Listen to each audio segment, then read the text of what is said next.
గారిపై civil commission KCR గారిపై పెట్టినటువంటి టెలిఫోన్ ట్యాప్ అనే స్కేమ్ కేసు ఇది 2 ఏళ్లుగా నడుస్తున్నటువంటి ధారావాహిక.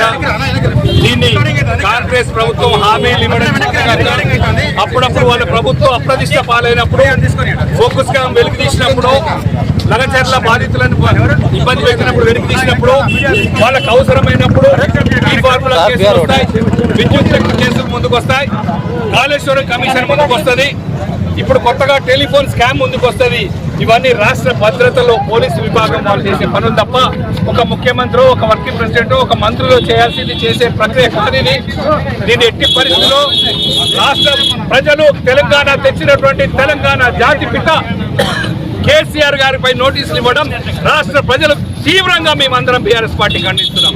రాష్ట్ర ప్రజలు కూడా ఎవరికి కూడా ఇది మీరు చేసిన దుశ్చర్యను తీవ్రంగా ఖండిస్తూ తెలంగాణ రాష్ట్ర ప్రజలు ఉవ్వెత్తున ఎగిసిపడుతున్న చూడండి జన ఆగ్రహం.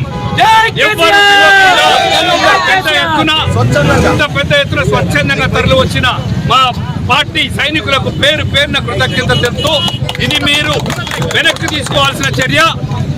బీఆర్ఎస్ పార్టీని ఇబ్బంది పెట్టాలని బొగ్గు స్కామ్ బయట పెట్టిన మొదలుకొని హరీష్ రావు గారిని, కేటీఆర్ని, సంతోష్ రావు గారిని ఫైనల్ గా కేసీఆర్ గారిని ఇరికించే ప్రయత్నం చేస్తున్నారు. ఇలాంటి వాటికి బీఆర్ఎస్ పార్టీ సైనికులు కేసీఆర్ గారు భయపడే క్వశ్చనే లేదు. మీ కేసులను వెంటనే ఉపసంహరించుకోవాల్సిందే మీరు, లేదా మాకు చట్టాల మీద న్యాయస్థానం మీద గౌరవం ఉంది, మీకు సపోర్ట్ చేస్తామని చెప్పినా కూడా మీరు నందీనగర్ గోడలకు ఒక పారిపోయే వాళ్ళకి ఇచ్చినట్టు, తెలియని అడ్రస్ తెలియని వాళ్ళకి ఇచ్చినట్టు నోటీసులు గోడలకు అతికి పెట్టుకోవడం, మీ దుశ్చర్యకు, మీ అవినీతి మీరు ఇబ్బంది పెట్టడాన్ని తెలంగాణ రాష్ట్ర ప్రజలు చూస్తున్నారు.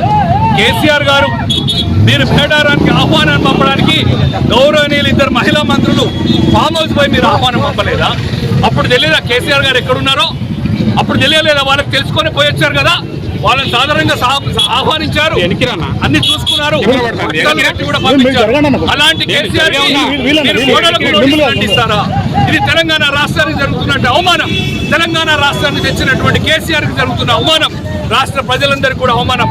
దీన్ని బీఆర్ఎస్ పార్టీ తీవ్రంగా ఖండిస్తూ కొత్తగూడెం జిల్లా హెడ్ క్వార్టర్లో బ్రహ్మాండంగా నిరసన ర్యాలీ, నల్ల జెండాలతో మా పార్టీ సైనికులు ఉవ్వెత్తున ఎగిసిపడ్డారు. వారందరికీ కూడా ధన్యవాదాలు తెలుపుతూ కేసీఆర్ గారిపై పెట్టిన కేసును వెంటనే విత్డ్రా చేసుకోవాలి. అప్పటిదాకా బీఆర్ఎస్ పార్టీ సైనికులు, రాష్ట్ర ప్రజలు, ఉద్యమకారులు, మేధావులు ఎవరు కూడా ఊరుకోరు, మిమ్మల్ని తిప్పి కొడతారు. ప్రజాక్షేత్రంలో మీకు భంగపాటు తప్పదు. జై తెలంగాణ. కేసీఆర్ గారు నాయకత్వం.